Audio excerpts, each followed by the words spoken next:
¿Cómo está? Bienvenidos. Esta es una de las últimas ediciones de Panorama de este año, en un diciembre bastante dinámico, muy movido, por cierto, con cambios en la conducción política e institucional a nivel nacional y sobre todo en el terreno económico. De esto vamos a hablar en la jornada y también de las derivaciones y de los impactos que tiene en las economías provinciales. Por caso, vamos a focalizar también la mirada respecto de los reclamos que viene haciendo uno de los sindicatos estatales en la provincia de Neuquén, como es el sindicato de los judiciales, el SEJUN, en función del planteo que están haciendo de recomponer el poder adquisitivo de sus salarios, por varias razones. Primero, por este desfasaje que han observado a lo largo del año y sobre el cual han insistido en el segundo semestre de recomposición salarial, sin éxito hasta ahora. Y esto, condicionado ahora por el nuevo escenario económico nacional, bueno, potencia aún más este reclamo de mejora de la capacidad adquisitiva de los sueldos de los judiciales en Neuquén. Pero hay otra mirada también con respecto al escenario económico, y es el de las economías regionales, que han observado cómo en estas últimas jornadas, que son las primeras jornadas de gestión del macrismo a nivel nacional, ha redundado en medidas que tienen ciertas prerrogativas para, por ejemplo, la fruticultura. El caso de la eliminación de las retenciones a las exportaciones y a las economías regionales. Y por otro lado, esta modificación en la política cambiaria que ha generado una expectativa diferente en cuanto a la cotización de la fruta de la región en el mercado externo. Estos son nuestros temas de hoy, aquí en Panorama.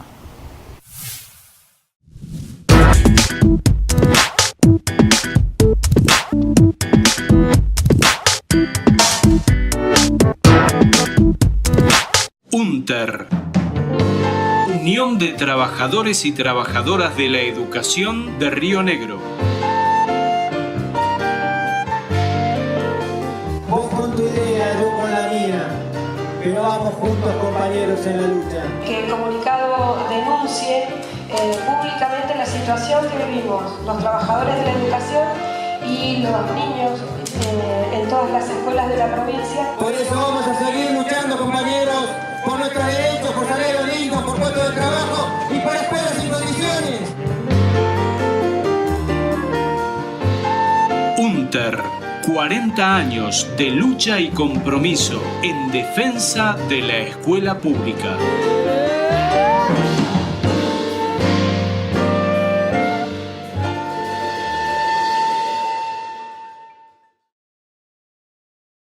Farmacia Bancaria, 20 años pensando en toda la gente, todas las tarjetas, más de 60 obras sociales y 9 sucursales para estar cerca de 450.000 rionegrinos. Eso es pensar en la mejor atención, en la mejor calidad. Farmacia Bancaria, piensa en toda la gente. Allen recibió más de 24 millones de pesos por la cancelación de la deuda histórica y por el bono de renegociación de contratos petroleros que serán destinados a cordón cuneta para los barrios de Allen, pavimento del barrio San Juan, trabajos en la red de agua potable, 3 camiones, una retroexcavadora, refacción de edificios municipales. Más obra pública para la ciudad. Gobierno de Allen. Gestión Sabina. Mujer, presta mucha atención. Si tenés entre 50 y 70 años, realízate una mamografía cada 2 años. Podemos detectarlo tempranamente mediante el examen físico anual, la mamografía y el autoexamen mamario, aumentando así las posibilidades de curación. Ante cualquier signo de alerta, como nódulo palpable, cambios en la textura o color de la piel, cambios o sangrado en el pezón, acércate al centro de salud más cercano a tu domicilio. Es un mensaje del Ministerio de Salud de la provincia de Río Negro. Sos creación. Sos movimiento. Sos imaginación. Sos ruptura. Sos libertad. Sos transformación. YUP Universidad, inscripciones 2016. El arte sos vos. Claudio Salazar, muchísimas gracias por estos minutos. SEJUN, Sindicato Judicial de Neuquén, fin de año y un clima de no sé si el término es agitación, pero de una dinámica inusual para esta época. ¿Qué es lo que más los apremia? ¿El contexto nacional, la proximidad de la feria, el atraso en la condición de los salarios? ¿Cómo se define la situación actual? Sí, de todo lo que enumeraste, nos preocupan todos esos elementos que obviamente más en este momento juegan como posible logro, digamos, o como posibilidad, digamos, cercana o lejana según se la mire, de recomposición salarial, en función de que tenemos un contexto nacional bastante desfavorable hacia los asalariados, hacia quienes viven de un salario. Hay un proceso inflacionario creciente, hay una suba de precios, hay una devaluación, es decir, todas medidas económicas que a lo largo de la historia, no solamente de este país, sino del mundo, han producido efectos negativos y han producido que el poder adquisitivo de los salarios cada vez se disminuyera aún más. Es decir, es una situación compleja en lo nacional, nosotros también tenemos una situación compleja en la provincia. Nuestra patronal, que es el Tribunal Superior de Justicia, tiene que pedir permanentemente auxilio financiero al Poder Ejecutivo, es decir, hay un condicionante concreto, que no es solamente la independencia, digamos, política que nosotros venimos reclamando desde hace muchísimos años respecto del Poder Judicial, sino esa independencia política cada vez se ve más lejana por la dependencia económica que existe respecto del Poder Ejecutivo. Digo, esta dependencia o esta necesidad de acudir al Ejecutivo en busca de fondos del Poder Judicial de Neuquén, ¿a qué obedece? ¿A una errónea forma de calcular el presupuesto? ¿Tiene que ver con la transferencia de fondos periódicas desde el Ejecutivo, del Tesoro Provincial al Poder Judicial?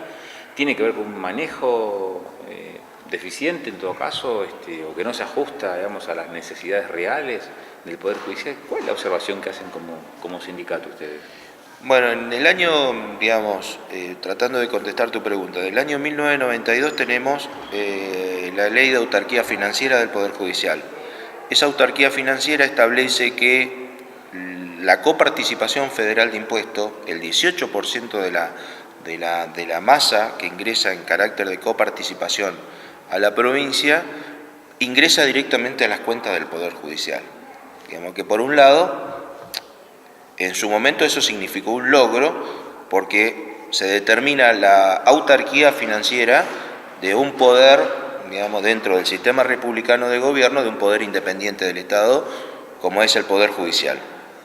¿Qué ha pasado durante estos años? El Poder Judicial ha crecido de manera exponencial a lo largo y ancho de la provincia. Ese índice de coparticipación federal de impuestos nunca se revisó, sí, más allá que siempre han habido iniciativas de distintos tribunales en aumentar los índices de coparticipación, llevarlo 4 o 5 puntos más, digamos, para que al menos permita sortear y dificultades financieras, pero eso no se ha logrado. Eso tiene que ser plantearse el Tribunal Superior de Justicia una iniciativa política muy fuerte y de posicionamiento muy fuerte respecto al Poder Ejecutivo para lograr que ese índice de coparticipación sea revisado.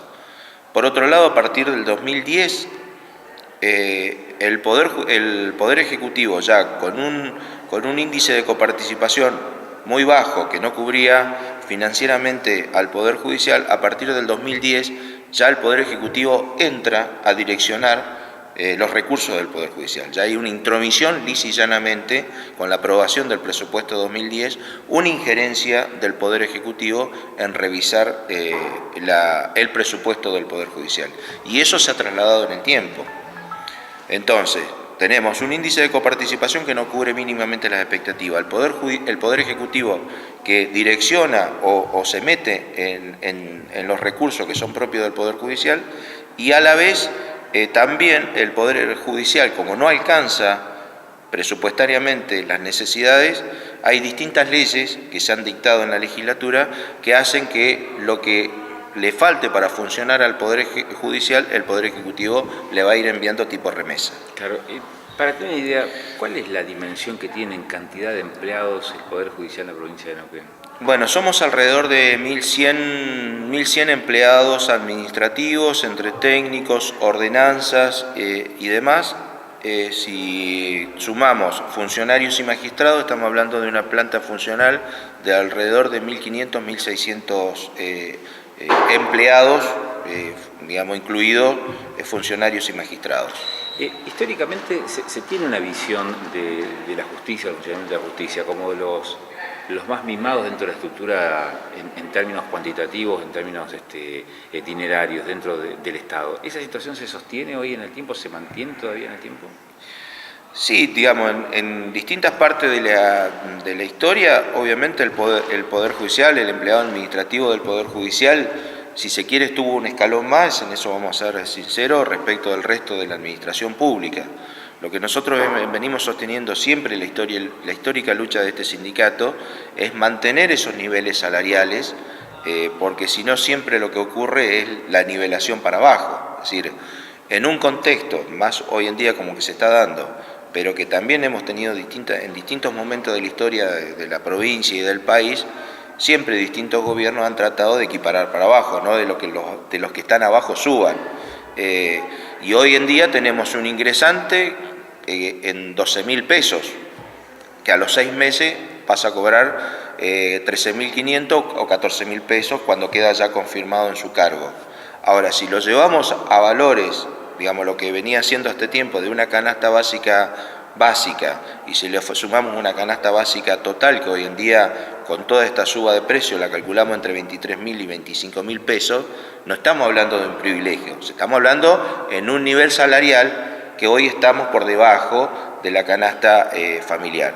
Después que hemos tenido también otras de las consecuencias que hemos tenido como estructura del Poder Judicial, una política de los distintos tribunales, de las distintas composiciones del Tribunal Superior de Justicia, esta idea de profesionalizar toda la planta. Es decir, que el único empleado habilitado sea un abogado, fundamentalmente un abogado, digamos, desconociendo que existen otras tareas, otras profesiones que también son necesarias dentro de la estructura del Poder Judicial, como ser asistentes sociales, psicólogos, pero preferentemente han definido una política de profesionalizar con abogados.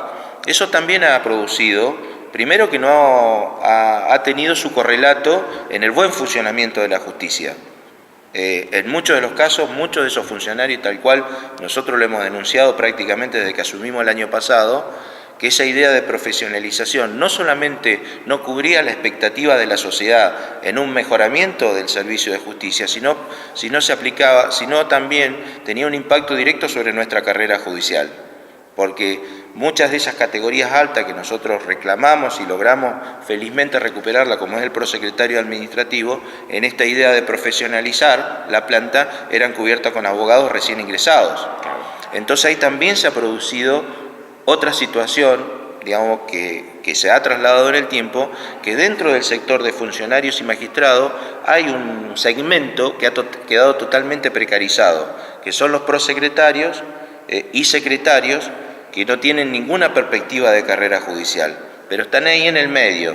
Digamos, cuando salen cargos a concurso, tanto los prosecretarios como los secretarios no tienen ningún reconocimiento de la labor que tienen, por ejemplo, en muchos casos más de 20 años trabajando en el Poder Judicial, ni siquiera se los valora con un puntaje distinto como cualquier otro abogado que viene de afuera. Entonces se va generando un segmento de precarizados dentro de la estructura del Poder Judicial con funcionarios y además la precarización de nuestra carrera judicial. Claudio, ustedes están en la carrera contrarreloj ahora. Sí. Porque se viene la feria judicial, se viene la Navidad, Año Nuevo, una suerte de parate de la justicia. Lo que no logren en cuestión de horas probablemente se demore hasta el año que viene. ¿Qué están planteando ustedes en Neuquén y cuáles son los interlocutores? Bueno, en principio el interlocutor con nosotros, que es el presidente del Tribunal Superior de Justicia, con lo cual mantenemos permanentemente contacto, nos ha manifestado que por el momento no tiene la posibilidad económico-financiera de hacer un ofrecimiento concreto de recomposición salarial en los términos que nosotros le hemos planteado al Tribunal Superior de Justicia. ¿Cuáles son esos términos? Nosotros le hemos planteado una suma en la emergencia ya a cuenta del futuro aumento que se seguirá negociando en febrero del 2016. Ya, que esa suma aparezca ya. Que puede ir en consonancia o no con lo que se está discutiendo también dentro del Poder Ejecutivo, que tiene una convocatoria para el día viernes, tanto ATE y ATEN fueron convocados por el Poder Ejecutivo. Nuestra patronal y nuestro interlocutor, en este caso, es el presidente, que es el doctor Moya. Nosotros, la relación contractual es con el Poder Judicial. Para ustedes, el cambio de signo político a nivel nacional o la continuidad, digamos, en la provincia del MPN, ¿no significa ninguna variante en la negociación salarial o sí? No, hasta ahora no hemos notado cambios. Eso no quiere decir que en un futuro lo podamos ir viendo. Digamos, es muy reciente esto. Nosotros sabemos que las distintas composiciones de los tribunales, digamos que es una cuestión también que en algún momento de la historia se tendrá que revisar, esta ligazón que hay directa entre los tribunales superiores, no solamente de la provincia de Neuquén, sino del país, con el poder político gobernante. Habrá que buscar algún mecanismo de manera tal de transparentar y de dotar de verdadera independencia, no solamente conocimientos técnicos que se necesitan para ocupar la máxima magistratura del Poder Judicial, sino también dotarlo de una autonomía política funcional a ese funcionario. Que sea un mecanismo que transparente el ingreso del Poder Judicial, pues si no, siempre tenemos esta situación que la sintonía tanto del Poder Judicial va en sintonía con el gobierno, con el partido político que gobierna la provincia, en este caso la provincia de Neuquén. Y en muchos casos hemos tenido situaciones donde obviamente se define una política salarial, nosotros no podemos ni siquiera contemplar otra posibilidad de discusión con el tribunal porque siempre se está atado a esa política general que se resuelve dentro del marco de la provincia. El tiempo es un factor adverso ahora, ¿no? Por supuesto. Hoy recién acabamos de tener una asamblea donde obviamente analizamos esa situación. Por eso estamos planteando medidas que tengan que ver con acelerar los tiempos de manera tal de que si existe una convocatoria, como el Poder Ejecutivo le ha realizado a los gremios ATE y ATEN, que exista también una convocatoria por parte del Tribunal Superior de Justicia hacia el sindicato. ¿Ustedes lo visualizan como un elemento negativo esto de la convocatoria a ATE y ATEN o tiene que ver con la lógica de la discusión paritaria o salarial con el empleador que corresponde? No, para nosotros es,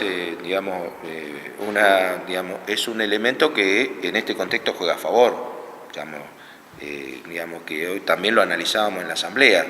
Es decir, no existe, digamos, desde lo argumental de nuestra parte, ninguna forma de evadir en este momento lograr una recuperación salarial. Si el Poder Ejecutivo ha convocado a los sindicatos ATE y ATEN porque evidentemente hay una propuesta de salida y digamos, a esa demanda que se están planteando de esos dos sindicatos.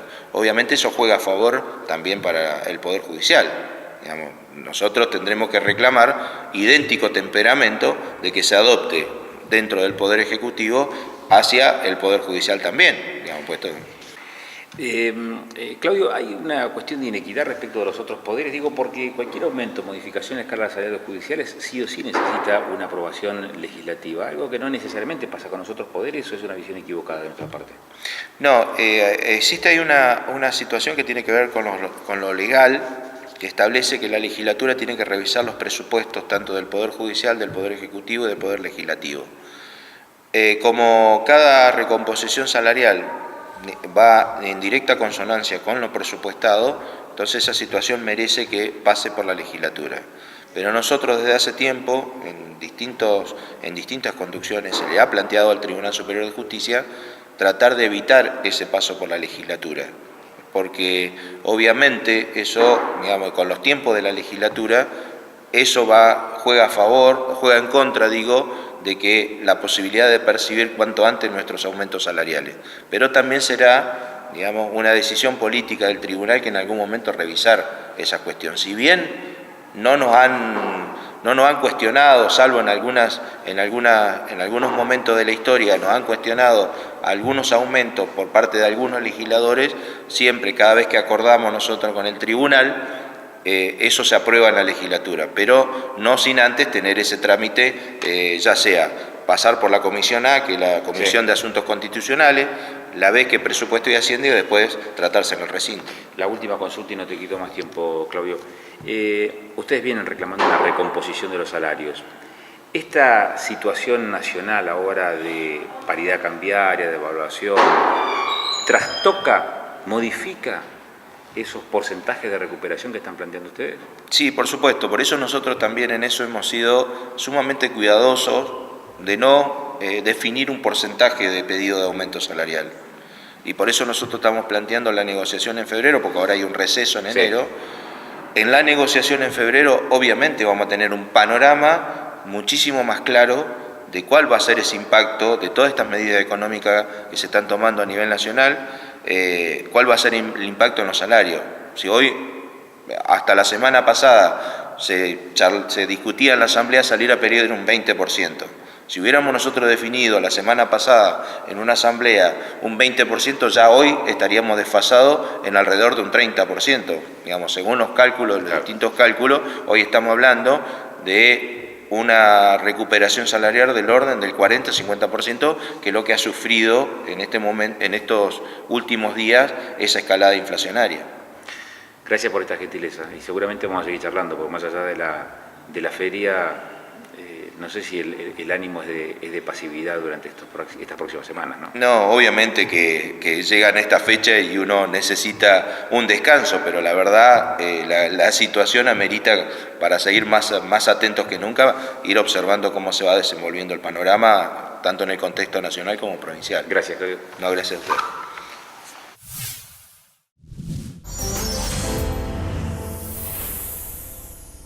Río Negro crece. Crece con más obras escolares. Construimos 26 nuevos jardines de infantes. Ampliamos, refaccionamos más de 20 y construimos 4 salones de usos múltiples. Incorporamos a más docentes, más personal, generando más fuentes de trabajo. Fuimos la primera provincia en el país en incorporar al 100% de niñas y niños a salas de 4 y 5 años.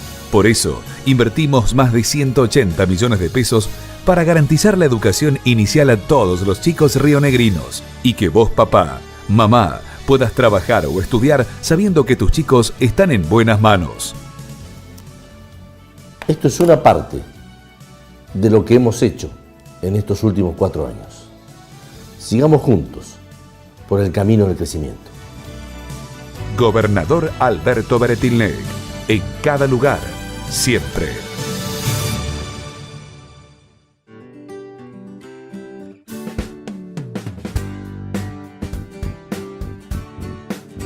Prevención Salud. Para más información, llama al 0810-888-0010 o ingresa a www.prevencionsalud.com.ar.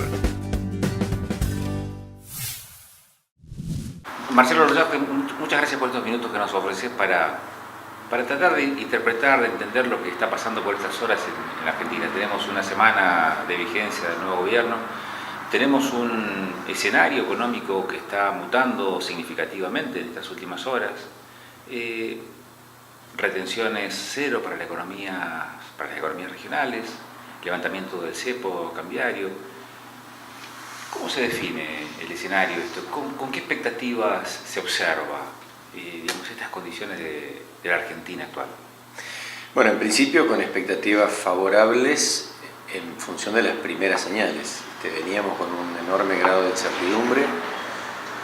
Las primeras señales indicarían que iríamos hacia un camino mejor o un escenario mejor que el que veníamos teniendo. Recordemos que en cuanto a la fruticultura, la proyección que venimos manejando en el sector es que si no cambiara ninguna variable, el año que viene la temporada 2015-2016 se perderían entre 300 y 350 millones de dólares. Todas estas medidas que vos acabas de mencionar y otras que consideramos que son necesarias, obviamente cambian la tendencia y la intriga que nosotros tenemos, la incertidumbre es cómo va a quedar finalmente, primero, la macroeconomía, cómo va a quedar el tipo de cambio, cómo van a quedar las tasas de interés y después cómo va a quedar la fruticultura con las medidas específicas que necesita. Hoy en la macro hay noticias que son positivas para la exportación, como es el sinceramiento del tipo de cambio, que tenemos que ver ahí cómo va a terminar siendo el tipo de cambio estable para la temporada, durante la temporada que viene. Tenemos que ver cómo van a evolucionar los costos y cómo va a evolucionar la tasa de interés. Hoy una empresa, un productor que quiera financiar su capital de trabajo con el sistema bancario está pagando tasas de alrededor del 35 o 38%, cerca del 40%, depende un poco del tipo de herramienta que utilice, lo cual es muy alto, ¿no? Pero, redondeando lo que vos me preguntabas, hay un cambio de expectativas, es de suponer que algunas otras medidas adicionales que puedan venir para el sector deberían cambiar y amortiguar mucho la situación de pérdida que veníamos teniendo. Las retenciones, decía, son una medida necesaria, era una medida imprescindible que se esperaba en el sector con el cambio de signo político. Ahora también la calificaron de insuficiente. ¿Por qué? Sí. Nosotros venimos planteando hace tiempo, incluso en la campaña de los candidatos a presidente, donde todos hablaban de la eliminación de las retenciones para la fruticultura, nosotros siempre dijimos necesitamos la eliminación de las retenciones porque no es lógico cobrar retenciones a una actividad que está generando pérdida y que además desalienta a la exportación.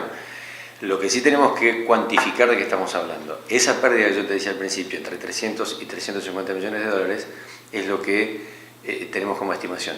Las retenciones representan entre 29 y 30 millones de dólares. El 10% de la pérdida que estábamos hablando. Por eso es que nosotros venimos diciendo que la fruticultura necesita, cuando tengamos claro cómo termina diseñada la macroeconomía y cómo se termina comportando la macroeconomía, un paquete de medidas específico para el sector. Hoy lo más urgente que tiene el Valle es la necesidad de financiamiento. Cuando uno viene con una temporada de pérdida, con complicaciones en el mercado de Brasil, que Brasil ha sido una fuente de financiamiento muy importante para esta altura del año, cayeron las ventas a Brasil, cayeron los precios de Brasil, hoy hay una falta de financiamiento muy grande en el Valle. Entonces tenés dos situaciones: el que todavía es sujeto de crédito, que está pagando en el sistema bancario tasas como las que te decía recién, o muchos operadores, productores, empresas, que tienen dificultades para poder obtener financiamiento en el sistema bancario y que para ellos hay que tratar de encontrar alguna herramienta no bancaria para que puedan acceder al financiamiento que va a hacer falta para la cosecha, el flete, compra de materiales. Ahora, teniendo en cuenta que hay 30 millones de dólares menos en concepto de retenciones, o más, depende de dónde se lo mire, y por otro lado que hay una devaluación del casi el 50%, 40% en la cotización del dólar, ¿eso no compensa? Nos gustaría ver cómo termina, como te decía recién, las dos variables. Cómo termina el tipo de cambio y cómo terminan los costos. Hay que ver cómo se van a comportar los costos de acá para adelante. En la devaluación del 2014, de fin de enero del 2014, sí, ahí nosotros tuvimos una devaluación muy importante en un día, 2 días. Sin embargo, al cabo de 4 meses, el aumento de los costos se comió la ventaja competitiva que teníamos por la diferencia en el tipo de cambio. Para nosotros es muy importante, e incluso en el diálogo que tuvimos con los candidatos a presidente les decíamos que nosotros necesitamos mejorar la competitividad. Si llega a haber algún tipo de modificación en el tipo de cambio, también lo que necesitamos es una política de estabilidad de precios. Porque si los costos van a seguir aumentando en los niveles en que se modifica el tipo de cambio, estamos en la misma situación inicial. Hay que ver, estamos viendo un primer capítulo de una película que evidentemente va a tener varios capítulos. Evidentemente, te insisto, cambia la expectativa, el escenario es diferente, pero queremos realmente cuantificarlo y magnificar cuál es la magnitud, mejor dicho, de estos cambios y cómo van a impactar en la fruticultura cuando tengamos en las próximas semanas no solo la variable tipo de cambio, un poco más estable, cuando ya este mercado se haya comportado durante varios días y veamos si el Estado tiene que intervenir o no, y cómo van a evolucionar los costos de la actividad. Ahí vamos a tener un panorama más claro. Las modificaciones efectuadas en la política cambiaria en nuestro país son algunas de las medidas que se están esperando, porque hay una especie de tridente aquí. Una es la política cambiaria, pero por otro lado también está la política monetaria, es decir, los niveles de emisión que pueda llegar a tener en el futuro o en el corto y mediano plazo a nivel nacional, y por otro lado la política tributaria que pueda llegar a tener y que puede implementar. Y sobre eso todavía no se ha anunciado nada. ¿Cuáles son las expectativas del sector con respecto a estos temas? El déficit del Estado es grande, se sostiene con emisión, pero es saludable para la economía que esa emisión empiece a reducirse paulatinamente. De la misma manera, hay una suerte de encorsetamiento con la cuestión tributaria, donde no necesariamente se puede seguir exigiéndole más al empresariado, más compromiso tributario, más allá de pagarlo con alegría, como dijo Macri. ¿Cuáles son las expectativas, las proyecciones que ustedes como sector empresario hacen en estos dos campos, en la política monetaria y en la política fiscal? Nosotros lo que estamos viendo es que aparentemente el escenario fiscal es muy complejo y por lo tanto determinados cambios, como vos decís, de un equilibrio en las cuentas fiscales, por el lado de los gastos y por el lado de los ingresos, no vemos que vaya a venir muy rápido, porque las medidas que deberían tomarse no nos imaginemos que se vayan a tomar en el corto plazo. Creemos que eso va a ir gradualmente hacia un escenario de equilibrio, pero no en el corto plazo. En cuanto a la política tributaria, difícilmente vaya a haber grandes cambios más que los que estamos viendo en este momento. El gran cambio que hubo en la política tributaria en los últimos años, dicho por especialistas en tributación, es que no solo la presión fiscal vino del Estado Nacional, sino también de las provincias y los municipios. Una de las explicaciones de los especialistas en tributación es que en la medida que las provincias no tuvieron los recursos, tuvieron que salir a aumentar determinados impuestos, y en la medida que los municipios no tuvieron sus recursos, tuvieron que salir a aumentar sus tasas. Por lo tanto, la presión fiscal no es solo del gobierno nacional, sino también es de las provincias y de los municipios. En una de las provincias, este especialista nos comentaba que en una de las provincias argentinas, por cada 100 pesos que se facturan, 56 van a parar a pagar impuestos, ya sean municipales, provinciales o nacionales. Es decir, que la empresa tiene con 44 pesos que hacerle frente a el pago de salarios, la materia prima, la energía eléctrica, y pretender tener cierta rentabilidad. Entonces, evidentemente hay un escenario fiscal, no solo nacional, sino en los distintos niveles, que seguramente se irá trabajando en los próximos meses. Hay algunas cuestiones que también son interesantes, que creemos que habría que trabajar de cara al futuro. Por ejemplo, el tema de la simplificación de todo lo que hay en el medio para una exportación. Nosotros creemos que deberíamos trabajar en una agenda a futuro para simplificar trámites, para hacer más ágil la operatoria de todo lo previo a una exportación, y que quizá ahí también podamos encontrar algunos ahorros. Ahí también, en materia de trabajo público-privado, cosas para hacer como para bajar la presión que hay de gasto hacia el sector. Teniendo en cuenta que el circuito frutícola es uno de los motorizadores de la economía regional, sobre todo de los valles del Río Negro, y también parte de la confluencia en Neuquén, de la cual los fruticultores integrados son uno de los eslabones, tal vez uno de los más importantes, porque tiene integrado todos los momentos de la producción, comercialización, empaque. ¿Cómo visualizan ustedes que estas buenas expectativas que están, digamos, esta visión optimista, si se quiere, del escenario, también va a repercutir en aquellos que sufren o padecen este momento, que son los pequeños y medianos, que en última instancia son proveedores de los viticultores integrados. Mira, nosotros venimos trabajando a lo largo de todo el año en lo que llamamos una mesa del complejo frutícola, donde está la Federación de Productores, la provincia de Río Negro, la provincia de Neuquén, Cinex y CAFI, y venimos peleando por una serie de puntos que incluyen a todos los eslabones de la cadena, en particular a pequeños y medianos productores. De hecho, una de las principales medidas que nosotros estamos pidiendo al gobierno nacional, al gobierno que terminó el 10 de diciembre y al gobierno que inicia ahora, son productos químicos para que muchos productores que han tenido dificultades para poder hacer aplicaciones puedan contar con esos productos y hacerle frente al combate sanitario y poder contar con fruta comercializable. La otra, como te digo, es el tema del financiamiento. El financiamiento, lo que pretendemos es que aquellos que hoy tienen dificultades para ser sujetos de crédito puedan acceder a otra fuente no bancaria y contar con los recursos. Lo que estamos viendo a nadie, yo creo que le gusta, a nadie le parece razonable que estemos perdiendo hectáreas productivas, que muchos productores estén yéndose de las chacras, pero también que muchas empresas estén dejando la actividad. Estamos viendo empresas que están achicando su dimensión porque tampoco a una empresa grande le resulta rentable el negocio. Acá lo que hemos venido trabajando, y la idea es seguir trabajando de esa manera, es tener una mirada amplia sobre todos los eslabones de la cadena. Hay que volver a generar el empleo que el Valle tenía en otro momento, hay que volver a generar las condiciones para que circule recursos, para que el comercio vuelva a tener el movimiento que tenía, que el Valle vuelva a ser lo que era en otra época. El primer paso es volver a que la fruticultura sea rentable.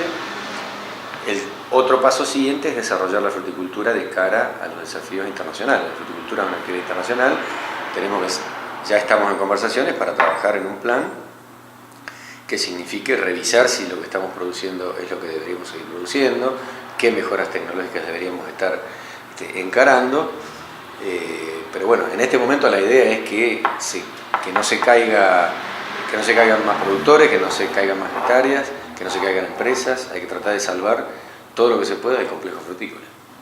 ¿Cómo se imaginan ustedes desde la CAFI que esta devaluación va a repercutir en la condición de aquellos que están vinculados al circuito económico en condiciones de asalariados? Mira, yo en línea con lo que te decía recién, yo creo que en la medida que la fruticultura vaya virando a ser una actividad rentable, obviamente esto tiene que repercutir en una mejora en todos los que participamos en la cadena. Es muy importante que la actividad tenga un observatorio frutícola para que estén claros los números de la actividad.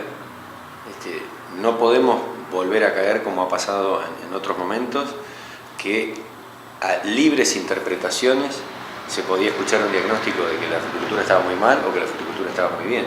Tenemos que tener la madurez suficiente como para tener un observatorio que muestre de qué manera está funcionando el negocio frutícola. Y en la medida que el negocio frutícola vaya mejorando, tiene que ir mejorando también la condición de todos los que estamos en el negocio. ¿Es una actividad para crecer o es una actividad solamente para sostenerse como está? Es una muy buena pregunta. Hoy por hoy el desafío que estamos o que vemos que los principales actores están tratando de alcanzar es lo que se hace, hacerlo de la mejor manera posible, no extenderse en volumen, sino en calidad y en productividad por hectárea.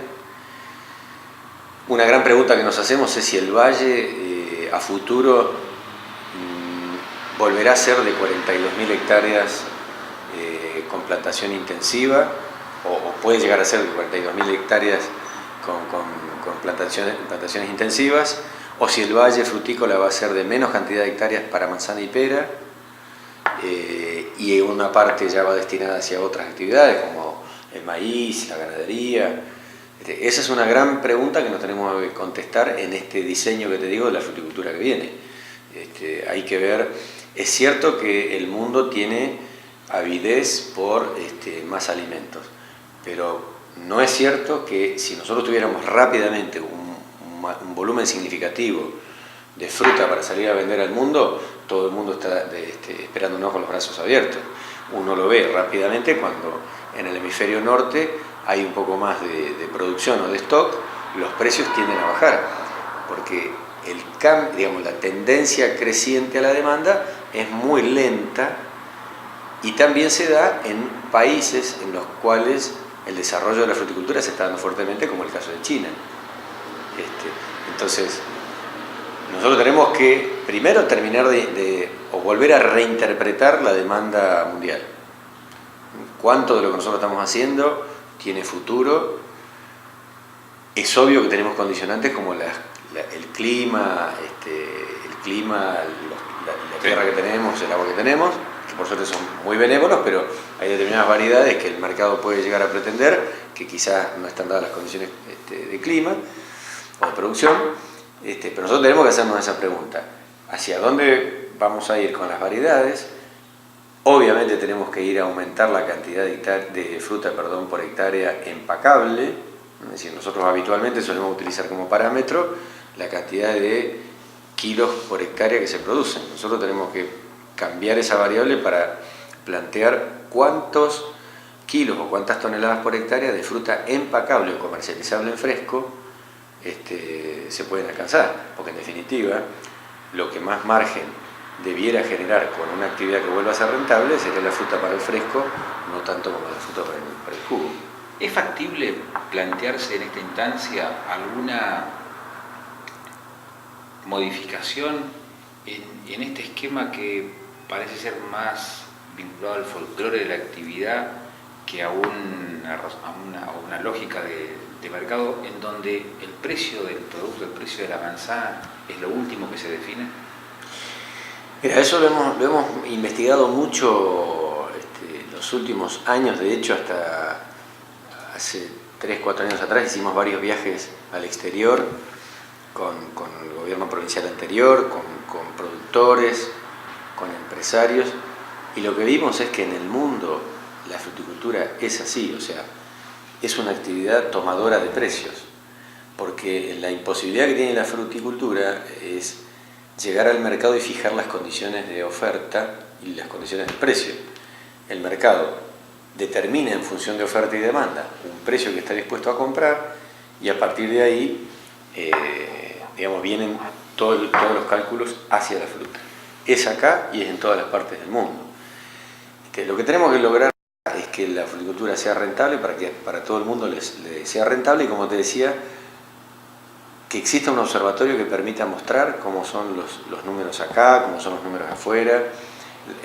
Ha generado mucho daño la falta de información durante mucho tiempo, y el hecho de libres interpretaciones, como te decía recién, no hacen bien.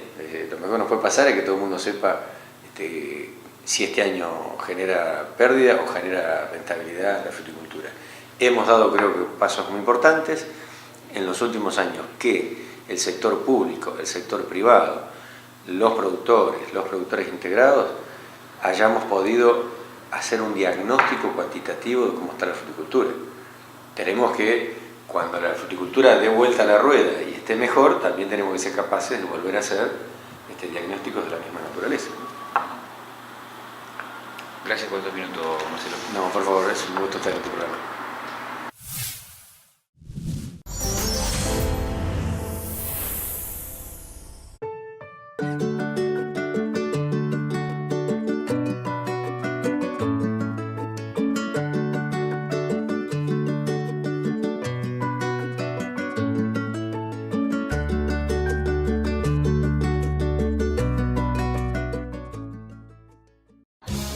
Río Negro crece.